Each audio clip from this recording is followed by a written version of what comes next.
जदीद और भारी हथियारों के साथ जंगी मशकें की गईं। पाक फजाइया के शाहीन भी 2019 की तारीख दोहराने को तैयार हैं। तर्जुमान पाक फौज का बयान, हम तैयार हैं, आजमाना नहीं, सोशल मीडिया के टॉप ट्रेंड में शामिल हो गया।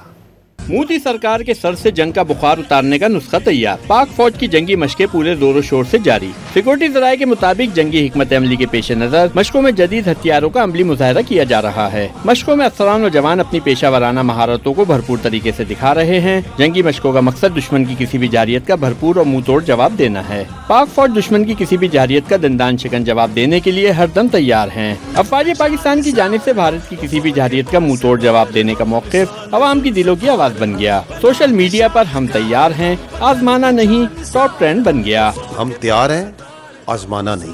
2019 में भी हमने ये बताया था कि we are ready, we are not the one who are going to initiate any aggression. We are a very responsible state and we'll always follow the path of reason and constructive engagement. But if they think that aggression is the path forward, our message is only this: we are ready, don't test it.